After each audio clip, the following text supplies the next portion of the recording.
Forestill deg at det går alene en vinternatt i Tromsø, midt i mørketiden.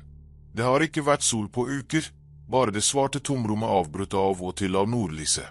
Du er en av de få menneskene på denne planeten som opplever måneder uten direkte sollys, og i dette øyeblikket stiller noe inne i deg foruroligende spørsmål. Hvorfor er jeg her? Hvorfor fortsetter jeg å eksistere når alt virker så absurd vanskelig? For omtrent 80 år siden stilte en nordmann nøyaktig dette spørsmålet og kom til en konklusjon så radikal, så foruroligende, så brutalt ærlig, at de fleste i Norge foretrakk å bare ignorere ham.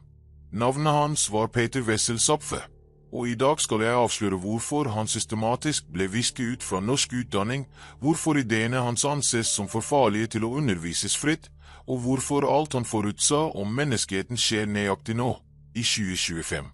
Dette er ikke bare en video om abstrakt filosofi. Dette handler om den mørkeste sannheten en nordmann noen gang har hatt mot til å uttale høyt.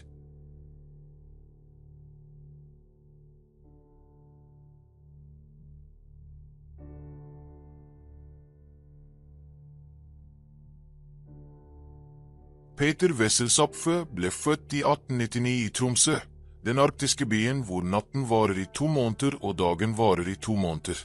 Fra ung alder var han besatt av 2 tilsynelatende motstridende lidenskaper, fjellklatring og filosofi. Han ble en av Norges fremste alpinister, erobret noen av landets mest utfordrende fjellveggene, inkludert førsteoppstigninger som gjorde ham berømt i klatremiljøet. Men det var ikke adrenalinet eller roen han søkte i fjellene. Det var noe dypere, noe mørkere. I de høyeste toppene, alene med seg selv og naturen, konfronterte Zapffe det mest fundamentale eksistensielle spørsmålet: hva er poenget med alt dette? Det de fleste ikke forteller deg om Zapffe, er at han ikke var en deprimert person som satt hjemme og surmulte. Han var levende, sjarmerende, elsket av venner, gift med Berit, en kvinne han delte livet med i over 50 år. Han drakk, klatret, skrev dikt og levde fullt ut.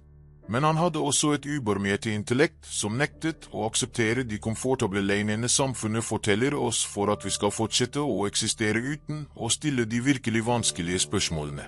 I 1933, som 34 år gammel doktorgrad, publiserte Zapffe sitt hovedverk om det tragiske. Dette essayet på bare 40 sider endret fundamentalt hvordan noen tenkende mennesker forstår den menneskelige tilstanden. Men nesten ingen i Norge vet om det. Hvorfor? La meg fortelle deg hva Zapffe oppdaget, og hvorfor det er så truende at det ble begravet.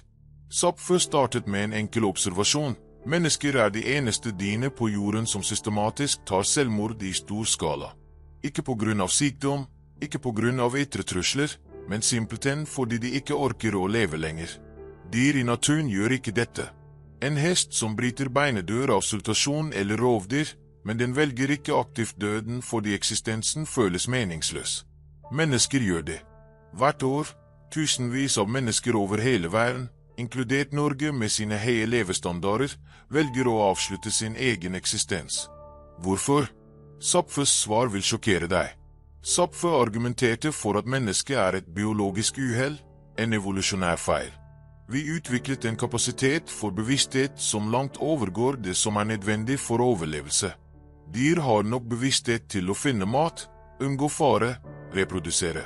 Mennesker har nok bevissthet til å forstå at de skal dø, at livet er meningsløst i kosmisk skala, at all lidelse til slutt ender i intet.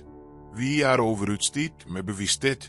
Det er som å ha en superdatamaskin installert i hjernen din, men alt den gjør er å vise deg nådeløse sannheter om eksistensens absurditet døgnet rundt.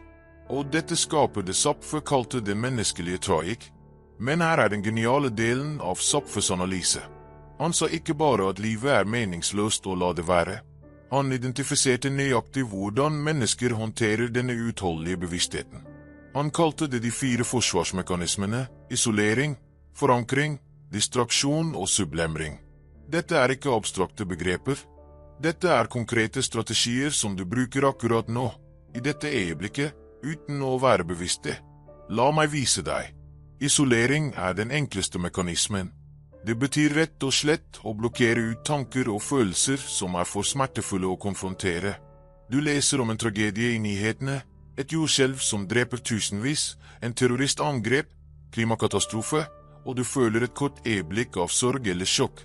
Men så, nesten øyeblikkelig, skifter du fokus. Du scroller videre, tenker på noe annet, isolerer den ubehagelige følelsen. Hvis du ikke gjorde dette, hvis du virkelig lot deg selv føle den totale vekten av all lidelse i verden, hele tiden, ville du bryte sammen. Isolering er psykologisk overlevelse. Men prisen er at du går gjennom livet emosjonelt bedøvet, kun halvveis levende. Forankring er når du festet deg til en fast idé, et verdisystem, en ideologi som gir illusjonen av mening. Dette kan være religion, politikk, nasjonalisme, karriere, familie. Du forteller deg selv at livet har mening fordi du er kristen, fordi du er sosialist, fordi du bygger en karriere, fordi du har barn. Men Zapffe påpekte at disse forankringene er vilkårlige. Du kunne vært født i et annet land, en annen tid, med helt andre forankringer, og du ville følt samme illusjon av mening. Forankringene holder deg mentalt stabil, men de er fundamentalt sett bare historier du forteller deg selv for ikke å se inn i den kosmiske tomheten. Her i Norge, hva er de vanlige forankringene? Kanskje du forankrer deg i norsk identitet, i friluftsliv, i janteloven, i ideen om at Norge er et spesielt godt samfunn. Men Zapffe ville støtt, hvorfor akkurat disse? Hva gjør det mer sanne eller meningsfulle enn forankringene til en person født i India eller Brasil? Svaret er ingenting. De er psykologiske verktøy for overlevelse, ikke objektive sannheter. Distraksjon er kanskje den mest åpenbare mekanismen i moderne samfunn. Du holder deg beskjeftiget, konstant stimulert, slik at du aldri har tid til å stoppe opp og tenke på de store spørsmålene. Jobb, sosiale medier, serier, sport, shopping, fester, alkohol, det konstante surret av aktivitet. I Norge arbeider folk gjennomsnittlig 37,5 timer i uken, og i fritiden fyller de tiden med hobbyer, reiser, forbruk. Hvorfor? Delvis fordi det er gøy, men også fordi stillhet er skremmende. Når det blir helt stille, når du sitter alene uten distraksjoner, dukker de eksistensielle spørsmålene opp. Hvem er jeg? Hva er poenget? Hvorfor fortsetter jeg? Distraksjon holder disse spørsmålene på avstand. Under pandemien i 2020, da hele verden plutselig ble tvunget til å stoppe opp, så vi en massiv økning i angst og depresjon globalt. Hvorfor?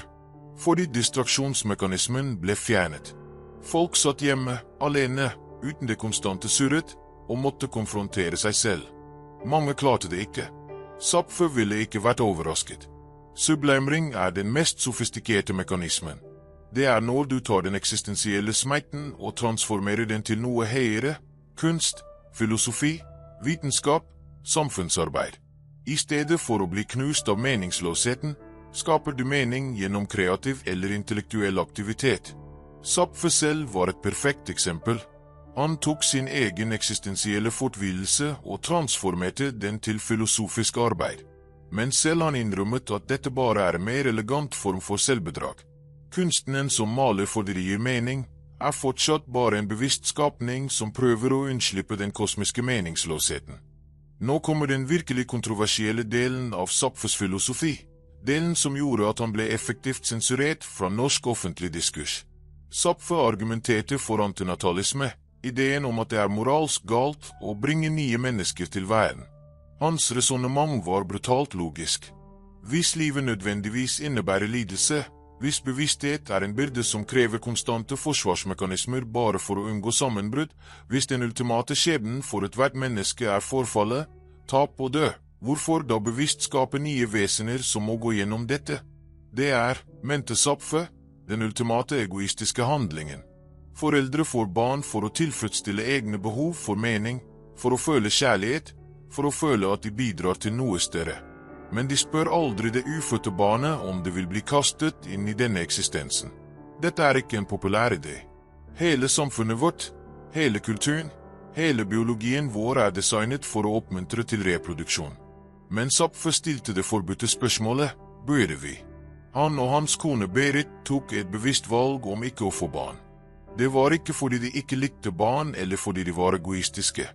Det var fordi de, etter dyp refleksjon, konkluderte med at det ville være uetisk å skape ny bevissthet som måtte bære den menneskelige tragikens byrde. Nå forstår du hvorfor Zapffe er kontroversielt. Et samfunn kan ikke fungere hvis folk slutter å reprodusere. Økonomier kollapser, kulturer dør ut, hele den sosiale strukturen faller sammen uten nye generasjoner. Så Zapfes ideer må undertrykkes, ikke gjennom åpen sensur, men gjennom stille ignorering. Han blir ikke undervist på skoler. Hans bøker er vanskelige å finne på norsk. Akademikere nevner ham sjelden. Han er blitt en fotnote i norsk filosofihistorie, til tross for at han kanskje er den mest originale tenker Norge noensinne har produsert. Men nå, i 2025, ser vi tegn på at Zapfe hadde rett om mer enn vi vil innrømme. Fødselsraten i Norge, som i de fleste utviklede land, er under erstatningsnivå. Nordmenn får færre og færre barn. Offisielt tilskrives dette økonomiske faktorer, karrierefokus, individualisme. Men kanskje, bare kanskje, er det også for de flere mennesker, selv om de ikke artikulerer det slik, intuitivt føler det Zapfe eksplisitt argumenterte for, det er vanskelig å rettferdiggjøre og bringe nye mennesker inn i en verden av lidelse, klimakrise, økonomisk usikkerhet og eksistensiell tomhet. La meg peise her et øyeblikk og be deg om noe. I kommentarfeltet nedenfor, skriv fra hvilken by eller land du ser denne videoen nå. Jeg vil se hvor langt Zapfes ideer når, hvor mange mennesker over hele verden som resonerer med denne mørkeste norske filosofen. Bare din lokasjon, ingenting annet. La oss skape et globalt kart av mennesker som tør å konfrontere den eksistensielle sannheten. Gjør det nå. Ta 5 sekunder, så kommer du tilbake. Dette er viktig for å vise at du ikke er alene i å føle det Zapfe beskrev. Klar. Flott. Nå skal jeg vise deg noe som nesten ingen snakker om. Hvordan Zapfes ideer faktisk kan brukes praktisk, ikke for å bli deprimert, men for å leve mer autentisk. Dette virker paradoksalt. Hvordan kan en filosofi basert på livets meningsløshet hjelpe deg å leve bedre? Men akkurat her er genialiteten skjult. Første praktiske anvendelse, frigjøring fra sosiale forventninger. Når du virkelig forstår Zapfes perspektiv, når du ser at alle forankringer er vilkårlige konstruksjoner, blir du fri fra de fleste sosiale press. Folk bekymrer seg desperat om hva andre tenker, om de oppfyller forventninger, om de lever opp til normer. Men hvis du internaliserer at alt dette er bare historier vi forteller for å skape illusjonen av mening, blir andres meninger om deg plutselig irrelevante. Du kan velge dine egne forankringer bevisst, ikke fordi de er sanne, men fordi de tjener deg. For eksempel, janteloven er en kraftig sosial forankring i Norge. Ikke tro du er noe, ikke tro du er bedre enn oss, ikke skille deg ut. Dette holder samfunnet harmonisk, men det knuser også individualitet og ambisjon. En person som virkelig forstår Zapfe kan se janteloven for hva den er, bare en vilkårlig kulturell konstruksjon designet for å opprettholde sosial orden. Den er ikke sakral. Den er ikke absolutt. Du kan velge å ignorere den hvis det tjener din eksistens bedre. Og det verste som kan skje er at andre misliker deg, men hvis deres mening uansett er basert på like vilkårlige forankringer som dine, hvorfor bry seg? Andre praktiske anvendelse, reduksjon av eksistensiell angst. Dette høres motsatt ut. Vil ikke å forstå livets meningsløshet øke angst? Faktisk, nei. Mesteparten av angst kommer fra diskrepansen mellom hvordan du tror livet burde være og hvordan det faktisk er. Du tror livet burde ha mening, at det burde være lykkelig, at ting burde gå bra. Når det ikke gjør det, føler du at noe er galt, at det har feilet. Men hvis du starter fra Zapfes posisjon, at livet er fundamentalt absurd og meningsløst, forsvinner denne diskrepansen. Selvfølgelig går ting dårlig noen ganger. Selvfølgelig føler du deg tom noen ganger. Det er ikke en feil i deg, det er den normale menneskelige tilstanden. Når du aksepterer dette, paradoksalt nok, blir det lettere å håndtere. Tredje praktiske anvendelse, bevisst valg av distraksjoner. Zapfe sa at distraksjon er en forsvarsmekanisme, men det betyr ikke at all distraksjon er dårlig. Det betyr at du bør være bevisst på hva du bruker som distraksjon og hvorfor. Hvis du scroller sosiale medier i 8 timer daglig fordi du desperately prøver å unngå eksistensielle tanker, er det destruktiv distraksjon. Hvis du bevisst velger å bruke tid på en hobby du elsker, fullt klar over at det er en distraksjon, men en som beriker din erfaring av å være i livet, er det konstruktiv distraksjon. Forskjellen er bevissthet og intensjonalitet. I Norge, friluftsliv er en nasjonal distraksjon. Folk går på tur, står på ski, klatrer fjell, ikke bare for fysisk helse, men for mental flukt. Det er ikke tilfeldig at nordmenn er så besatt av natur. I naturen, spesielt i fjellene, blir den hverdagslige eksistensielle angsten midlertidig suspendert. Du er fokusert på fysiske utfordringer, på øyeblikket, på skjønnheten rundt deg. Zapffe visste dette. Han klatret ikke fjell for å unnslippe filosofien sin. Han klatret fordi han bevisst valgte denne formen for distraksjon som en måte å gjøre livet mer levbart på. Fjerde praktiske anvendelse redefinerer suksess. Samfunnet forteller oss at suksess er karriere, penger, status, familie. Men fra Zapffes perspektiv er alle disse like meningsløse. Så du kan redefinere suksess på dine egne vilkår. Kanskje suksess for deg er å ha flest mulig øyeblikk av genuin glede, uavhengig av eksterne markører. Kanskje det er å minimere lidelse, ditt eget og andres. Kanskje det er å skape kunst som berører mennesker. Kanskje det er bare å eksistere så autentisk som mulig, selv i møte med absurditeten. Zapffe gir deg friheten til å velge fordi han viser at ingen definisjon av suksess er objektivt mer gyldig enn en annen. Femte praktiske anvendelse, utvikle medfølelse. Dette kan virke rart. Hvordan fører filosofisk pessimisme til medfølelse? Men tenk på det. Når du forstår at alle mennesker rundt deg er fanget i samme eksistensielle situasjon, alle desperat bruker forsvarsmekanismer bare for å komme gjennom dagen, blir det vanskeligere å dømme dem hardt. Personen som er irriterende på jobben, de kjemper med sine egne forsvarsmekanismer. Politikeren du misliker, forankret i en ideologi som gir illusjon av mening. Familiemedlemmer som er vanskelig, distraherer seg selv fra smerte du ikke ser. Zapffes perspektiv kan faktisk gjøre deg mer empatisk fordi du ser at alle lider på sin egen måte, alle prøver å overleve den menneskelige tragedie. Nå skal jeg fortelle deg noe som får vet om Zapffes personlige liv.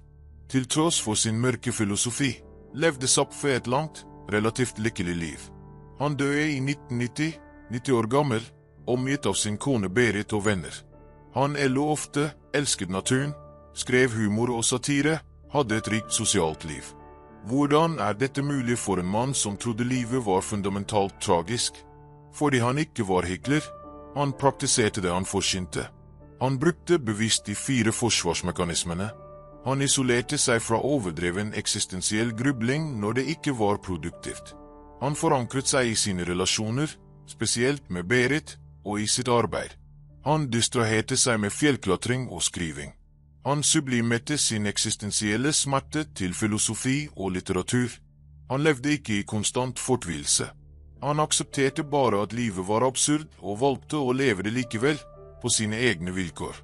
Dette er kanskje Zapffes mest kraftfulle leksjon. Du kan være fullstendig ærlig om livets meningsløshet og fortsatt velge å leve godt. Faktisk, denne ærligheten kan være frigjørende. Du slipper å late som at alt har dyp mening. Du slipper å jakte på en kosmisk plan for din eksistens. Du kan bare være, oppleve, finne øyeblikk av skjønnhet og glede midt i absurditeten. Som Camus, en annen eksistensialist, sa, man må forestille seg Sisyfos lykkelig. Zapffe ville lagt til, og man må forstå hvorfor han er lykkelig til tross for, ikke på grunn av, den meningsløse oppgaven. Men la oss snakke om elefanten i rommet, antinatalismen. Dette er hvor Zapffe mister mange mennesker.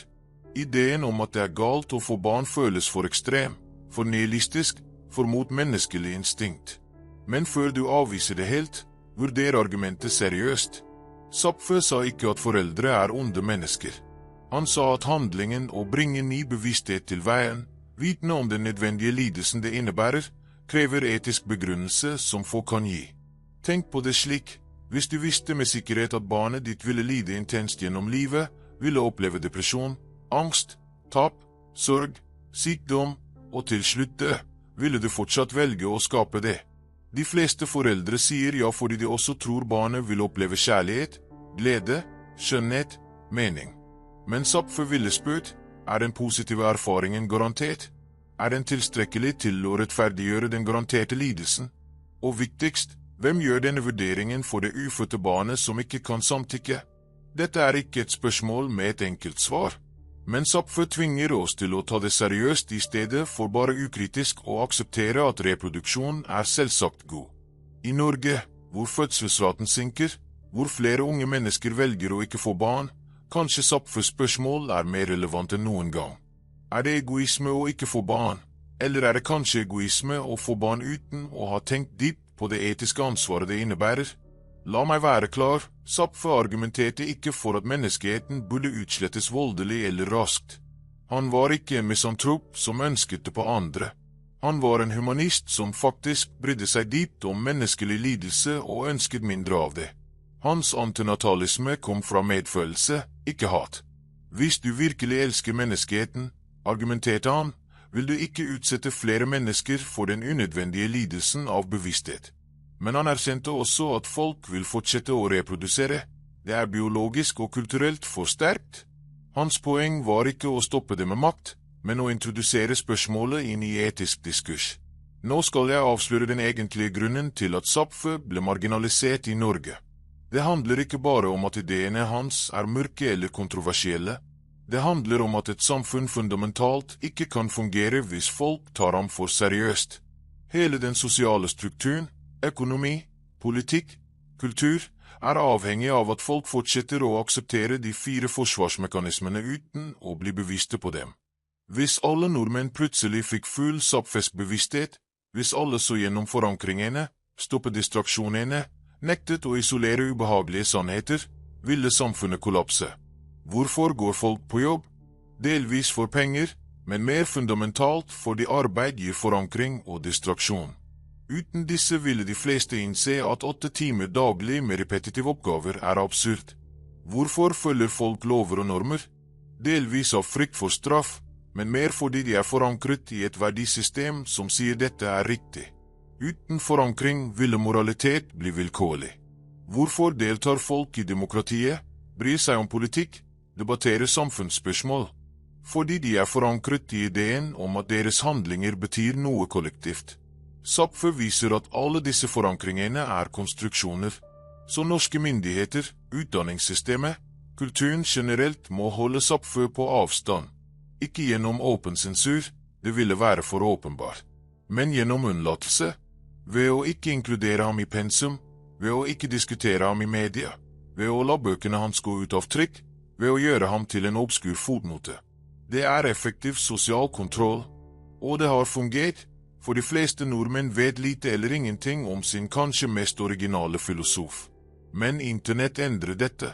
Zapfes ideer sprer seg nå globalt, spesielt blant unge mennesker som sliter med eksistensiell angst i en verden av klimakrise, økonomisk usikkerhet og sosial atomisering. De finner Zapfe online, leser essayene hans, og føler at noen endelig satte ord på følelsen de alltid har hatt, men ikke kunne artikulere. Det er en stille Zapfe-renessanse som skjer under overflaten av mainstream-diskurs. Jeg skal gi deg nå den mest kontroversielle påstanden av alle. Zapfe hadde rett. Ikke om at vi burde slutte å reprodusere, ikke om at selvmord er logisk, men om at mennesket er overutstyrt med bevissthet og at dette skaper unik lidelse. Se rundt deg. Angst- og depresjonsnivåer eksploderer globalt, spesielt i de mest velstående landene. Selvmordsrater er høye til tross for materielle overflod. Folk rapporterer og føler seg mer ensomme, mer meningsløse, mer eksistensielt fortvilte nå enn noen gang før i historien, til tross for at objektive levekår er bedre. Hvorfor? Zapfe ville sagt at det er fordi de 4 forsvarsmekanismene bryter sammen i det moderne samfunnet. Isolering fungerer dårligere når sosiale medier konstant bombarderer deg med informasjon om global lidelse. Forankring fungerer dårligere når tradisjonelle institusjoner som religion og nasjonalisme svekkes. Distraksjon fungerer dårligere når selv underholdning føles tom og meningsløs etter en stund. Sublimering fungerer bare for en minoritet som har talent og mulighet til kreativ eller intellektuell output. For de fleste moderne mennesker er forsvarsmekanismene utilstrekkelige, og det resulterer i mental helsekrise. Løsningen er ikke å gå tilbake til førmoderne tider. Det er ikke mulig. Vi kan ikke uenevolve vår bevissthet. Vi kan ikke gjenopprette forankringer vi ikke lenger tror på. Men vi kan, som Zapfe gjorde, leve med full kunnskap om vår situasjon og fortsatt finne måter å gjøre eksistensen levbar på. Det krever mot, ærlighet og villighet til å se inn i avgrunn uten å vende bort blikket. Her er mine konkrete råd basert på Zapfe. Ikke for å bli pessimist, men for å leve mer autentisk. Første, aksepter livets fundamentale meningsløshet. Dette er ikke deprimerende når du virkelig forstår det. Det er frigjørende. Du slipper å lete etter kosmisk mening som ikke eksisterer. Andre, velg dine forankringer bevisst. Ikke bare aksepter dem som ble gitt deg av kultur eller familie. Velg verdier og identiteter som tjener deg godt, fullt klar over at de er konstruksjoner. Tredje, vær strategisk med distraksjoner. Bruk dem for å gjøre livet behagelig, men ikke la dem bli så altoppslukende at du mister kontakt med deg selv. Fjerde, hvis du har kapasitet til det, sublime din eksistensielle smerte til noe kreativt eller meningsfylt. Femte, praktiser medfølelse mot deg selv og andre som alle strever med den samme menneskelige tragedien. Og om antinatalismen, du trenger ikke enig med Zapffe om konklusjonen for å verdsette spørsmålet han stilte. Hvis du velger å få barn, gjør det bevisst, med full forståelse av det etiske ansvaret det innebærer, ikke bare fordi det er hva man gjør eller fordi du vil ha noe å elske. Et barn er et helt nytt bevisst vesen som vil måtte konfrontere all smerte og sorg som følger med eksistens. Det fortjener mer enn ukritisk reproduksjon. Peter Wessel Zapffe døde i 1990, relativt obskur i sitt eget land, mer kjent i Tyskland og Frankrike hvor filosofene hans ble tatt mer seriøst. Men hans ideer er mer relevante nå enn noen gang. I en tid hvor menneskeheten står overfor eksistensielle trusler som klimakrise, hvor mental helse kollapser, hvor tradisjonelle meningsstrukturer faller sammen, trenger vi tenkere som Zapffe som tør å stille de virkelig vanskelige spørsmålene uten å tilby falske trøstepriser. La meg fortelle deg om Zapffes siste år, noe som gir perspektiv på hele filosofien hans. Han levde til han var 90 år gammel, noe som i seg selv er ironisk for en filosof som argumenterte for livets meningsløshet. På sine gamle dager, da kroppen sviktet og døden nærmet seg, sa Zapffe noe bemerkelsesverdig. Han sa at han hadde levd et godt liv, til tross for alt. Han var takknemlig for fjelltunet, for kjærligheten til Berit, for vennene, for tankene han hadde tenkt og ordene han hadde skrevet. Hvordan passer dette med hans mørke filosofi? Svaret er at Zapffe aldri sa at livet ikke kunne være godt. Han sa at livet var tragisk. Dette er en viktig distinksjon som de fleste misforstår. Noe kan være tragisk og fortsatt inneholde skjønnhet, glede, kjærlighet. Faktisk, kanskje disse øyeblikkene er enda mer verdifulle nettopp fordi de er forbigående, nettopp fordi de eksisterer midt i absurditeten. En solnedgang over Lyngen-Alpene er ikke mindre vakker fordi den ikke har kosmisk mening. Kjærligheten til en partner er ikke mindre ekte fordi den til slutt ender i tap. Et barns latter er ikke mindre glødende fordi barnet en dag vil bli voksen, oppleve smerte. Zapffes tragediekonsept handler om at mennesket er det eneste vesenet som er bevisst nok til å forstå sin egen situasjon, men ikke bevisst nok til å transcendere den. Vi er fanget i midten, for smarte til å være lykkelig ignorante som dyr, ikke smarte nok til å finne ekte mening eller unnslipping. Dette er tragisk på samme måte som en gresk tragedie er tragisk. Hovedpersonen er dømt fra starten, men kampen deres mot skjebnen er likevel vakker og meningsfull i seg selv. I Norge har dere en unik tilkobling til denne tragiske forståelsen gjennom deres geografi og klima. Mørketiden i nord, de lange, mørke vintrene selv i sør, fjellene som er både vakre og dødelige, havet som gir liv men også tar det. Naturen her minner dere konstant på eksistensens skjørhet og likegyldighet. Kanskje er dette hvorfor en nordmann som Zapffe kunne formulere denne filosofien så klart. Han vokste opp i Tromsø, hvor naturen selv er en daglig påminnelse om menneskets ubetydelige plass i kosmos. Men her er paradokset. Nordmenn reagerte ikke på Zapffes filosofi ved å omfavne den. De reagerte ved å skape et av veiens mest komfortable, sikre, velorganiserte samfunn. Det er som om Norge kollektivt sa, Zapffe har rett om at eksistensen er hard og meningsløs, så la oss bygge så mange buffere som mulig mot denne sannheten. Velferdsstaten, den sterke sosiale koalisjon, den høye levestandarden, alt dette er forsvarsmekanismer på nasjonal skala. Og det er ikke dårlig. Det er faktisk smart. Hvis livet er meningsløst uansett, hvorfor ikke gjøre det så behagelig som mulig?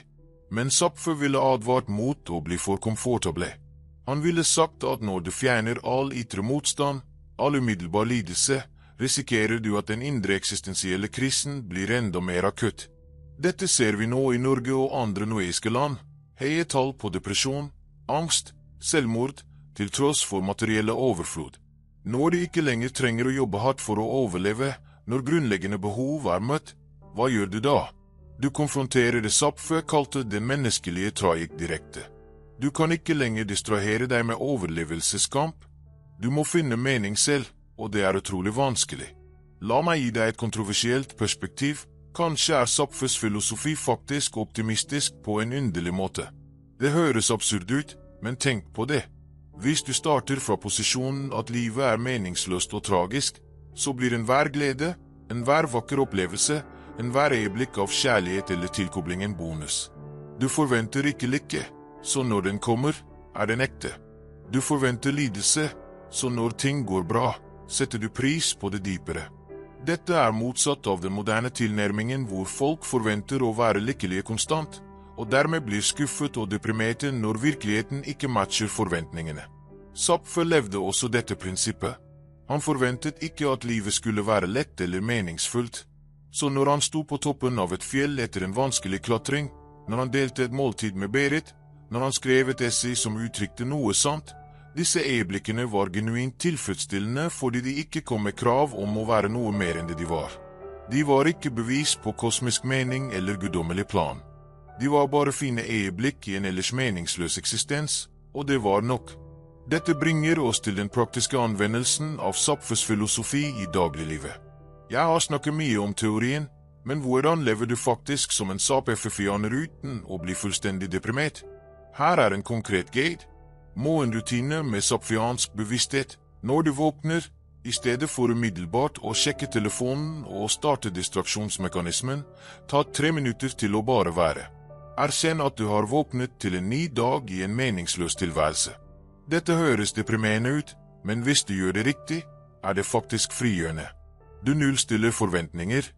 Dagen kommer ikke til å gi deg kosmisk mening, så du slipper å lete etter det.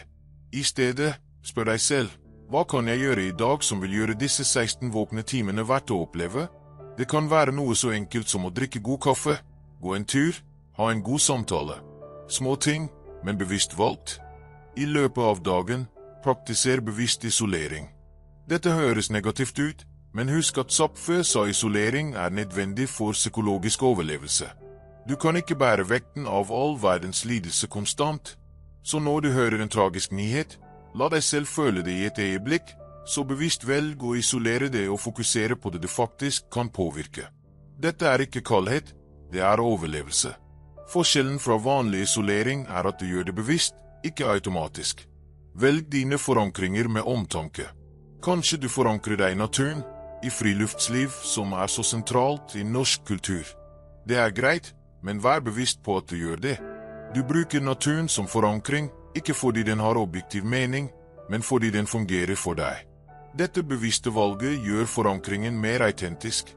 Du er ikke offer for den, du bruker den som verktøy. Bruk distraksjon strategisk. I stedet for å numbe deg selv med 8 timer sosiale medier, velg distraksjoner som faktisk beriker opplevelsen av å være i livet. Les bøker som utfordrer deg. Se filmer som beveger deg. Ha samtaler som engasjerer deg. Spill musikk, lag mat, tren. Alt dette er distraksjoner, men kvalitativt bedre enn passivt scrolling. Zapffe ville sagt at hvis du må distrahere deg fra eksistensiell smerte, gjør det i det minste med stil. Når det gjelder sublimering, ikke alle har talent til stor kunst eller filosofi.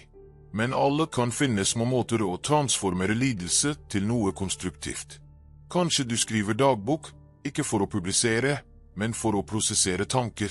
Kanskje du hjelper andre som et frivillig, transformerer din egen smerte til empati. Kanskje du dyrker en hage, skaper liv midt i tomheten. Det trenger ikke være storstilt. Sublimering i små doser er fortsatt sublimering. Om kvelden, før du sover, gjør en zapfiansk refleksjon. Ikke evaluer dagen basert på produktivitet eller oppnåelse. Spør i stedet, hadde jeg øyeblikk av genuin opplevelse i dag? Følte jeg noe ekte, om det var glede, sorg, forbindelse, skjønnhet? Hvis svaret er ja, selv bare for noen minutter, var dagen vellykket i zapfiansk forstand. Du levde, ikke bare eksisterte. Nå må jeg adressere den vanligste innvendingen mot Zapffe. Er dette ikke bare oppskrift på depresjon? Hvis du går rundt og tenker at livet er meningsløst hele tiden, hvordan kan du være motivert til noe? Svaret er at Zapffe ikke sa du skulle tenke på dette konstant. Han sa du skulle være bevisst på det som grunnleggende sannhet, men leve innenfor den sannheten. Faktisk, mange mennesker som omfavner zapffiansk perspektiv rapporterer å føle seg mindre deprimerte, ikke mer, fordi de slutter å føle seg som feil når ting går dårlig. Depresjon kommer ofte fra diskrepans mellom forventning og virkelighet. Du forventer lykke, mening, fremgang. Når virkeligheten ikke matcher, føler du deg som en feil. Men hvis du starter fra Zapffes posisjon, at lidelse og meningsløshet er normaltilstanden, forsvinner denne diskrepansen. Du er ikke deprimert fordi du er defekt. Du er realistisk. Og paradoksalt nok, denne realismen kan faktisk åpne for mer genuin glede fordi du ikke lenger tar den for gitt eller forventer den. La meg dele en personlig historie som illustrerer dette. Jeg kjente en norsk mann, la oss kalle ham Erik, som oppdaget Zapffe i 30-årene under en vanskelig periode. Han hadde nettopp mistet jobben, forholdet raknet, og han følte at livet hans var en feil. Han leste om det tragiske nesten ved en tilfeldighet, og det endret alt for ham. Ikke fordi det ga ham håp eller mening, men fordi det fjernet forventningen om det. Han innså at han ikke var spesielt uheldig eller defekt. Han var bare et menneske som opplever den normale menneskelige tragedien. Dette ga ham en underlig fred. Han sluttet å jakte på drømmejobben og tok i stedet et enkelt arbeid som ga ham tid til å klatre, hans virkelige lidenskap.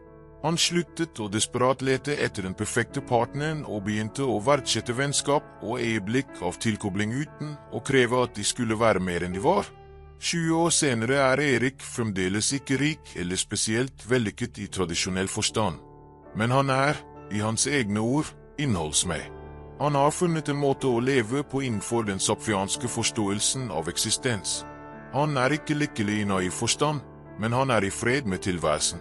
Dette er kanskje den mest verdifulle gaven Zapffe kan gi, fred med absurditeten.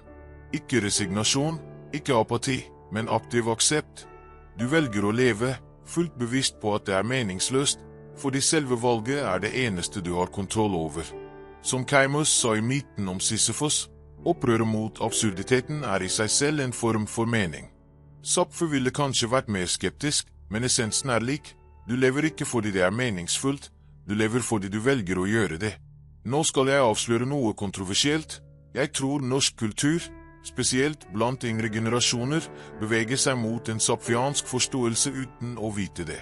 Fødselsraten synker, færre gifter seg, færre identifiserer med tradisjonelle forankringer som religion eller nasjonalisme. Dette tolkes ofte som krise, forfall, tap av verdier. Men kanskje det er noe annet. Kanskje det er en generasjon som intuitivt forstår det Zapffe artikulerte, at de gamle forankringene ikke holder lenger, og det er bedre å leve autentisk uten dem enn å late som det betyr noe. Dette er ikke nødvendigvis negativt. En kultur som er ærlig om meningsløshet kan faktisk være mer human enn en som påtvinger falske forankringer. Når du ikke har illusjoner om nasjonal storhet eller religiøs frelse, blir det lettere å faktisk bry deg om andre mennesker, ikke fordi det tjener høyere formål, men rett og slett fordi det er det eneste som gir noe lignende mening i en meningsløs verden. Men la meg være tydelig, Zapffe er ikke for alle. Noen mennesker trenger sterkere forankringer. De trenger å tro på noe større. Og det er helt greit. Zapffes filosofi er ikke en universell resept, det er et perspektiv for de som ikke kan unngå å stille de eksistensielle spørsmålene, som ikke klarer å opprettholde naive forankringer. Hvis du genuint finner mening i religion, i familie, i karriere, og det fungerer for deg uten kognitiv dissonans, da trenger du ikke Zapffe. Hans filosofi er for de av oss som allerede har sett bak gardinene og ikke kan late som vi ikke har. Og her er min siste påstand. Zapffe er Norges viktigste bidrag til verdensfilosofien. Mer viktig enn Henrik Ibsen, mer original enn Arne Næss, mer relevant enn Knut Hamsun. Men han får ikke denne anerkjennelsen i sitt eget land fordi ideene hans er for farlige. De truer de sosiale strukturene som samfunnet er bygget på. Men internasjonalt, spesielt i akademiske kretser i Tyskland, Frankrike, USA, blir Zapffe stadig mer anerkjent som en viktig tenker i eksistensialistisk og pessimistisk tradisjon. Ironien er at nordmenn må ofte oppdage sin egen filosof gjennom utenlandske kilder. Unge nordmenn finner Zapffe på Reddit, i YouTube-videoer fra utlandet, i oversatte artikler. De spør seg, hvorfor lærte vi aldri om ham på skolen? Svaret er ikke konspirasjon, det er mer subtilt. Det er bare at et samfunn ikke aktivt fremmer tenkning som undergraver dets egne fundamenter. Dette er ikke unikt for Norge, det skjer overalt. Men det betyr at en hel generasjon nordmenn vokser opp uten å kjenne sin mest radikale filosof. Så hva gjør vi med dette? Hvordan tar vi Zapffes arv videre på en måte som er konstruktiv? Første, vi må lære om ham. Les om det tragiske, les hans andre essays og dikt.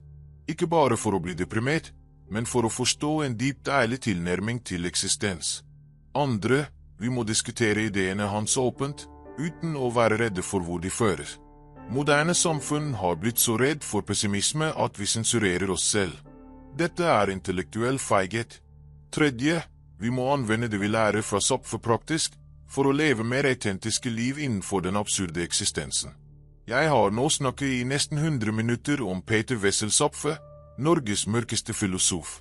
Hvis du har kommet så langt, tilhører du en spesiell gruppe mennesker som ikke er redde for vanskelige sannheter. Du er villig til å se inn i avgrunn og ikke vende bort blikket. Zapffe ville vært stolt. Han skrev ikke for massene. Han skrev for de som allerede følte den eksistensielle smitten og trengte ord for å forstå den. Så her er min utfordring til deg. De neste 30 dagene, lev bevisst zapfiansk. Ikke på en deprimerende måte, men på en ærlig måte. Hver morgen, erkjenn livets grunnleggende meningsløshet, og velg så hva du vil gjøre med dagen likevel. Bruk forsvarsmekanismene bevisst, ikke automatisk. Velg forankringer som tjener deg. Distrahere strategisk. Sublime hvis du kan. Isolere når nødvendig. Og etter 30 dager, evaluer. Føles livet mer autentisk? Mindre angstfylt? Mer levbart? Og hvis dette resonerte med deg, hvis Zapffes filosofi berørte noe dypt inne i deg, vil jeg at du gjør 2 ting. Første, abonner på denne kanalen nå. Klikk på den røde knappen nedenfor. Aktiver bjellen. Fordi jeg kommer til å fortsette å utforske vanskelige filosofiske ideer som Zapffe, tenkere som ikke får oppmerksomheten de fortjener, perspektiver som utfordrer oss til å tenke dypere. Dette er ikke underholdning, dette er intellektuell redning for de av oss som sliter med de store spørsmålene. Andre, klikk på kortene som vises nå på skjermen. Jeg har laget videoer om relaterte tenkere, Schopenhauer, Cioran, Keynes. Filosofer som også grep tak i den eksistensielle smitten og prøvde å finne måter å leve med den. Hvis Zapffe resonerte, vil disse også gjøre det.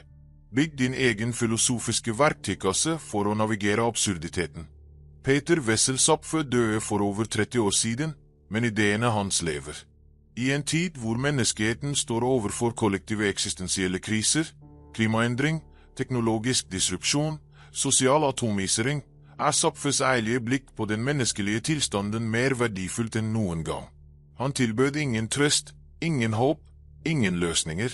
Men han tilbød sannhet, og noen ganger er det alt vi trenger for å finne ro. Så husk dette fra Norges mørkeste filosof. Livet er tragisk, meningsløst og fullstendig absurd.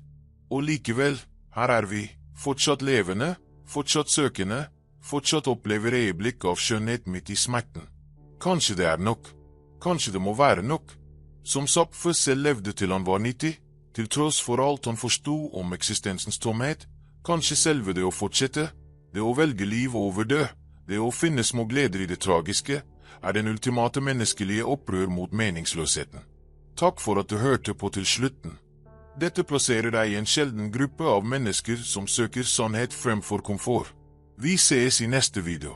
Til da, lev autentisk, omfavn absurditeten, og husk, du er ikke alene i å føle den eksistensielle smerten Zapffe beskrev. Vi er alle fanget i samme tragiske tilstand, og kanskje det er det nærmeste vi kommer til virkelig menneskelig forbindelse.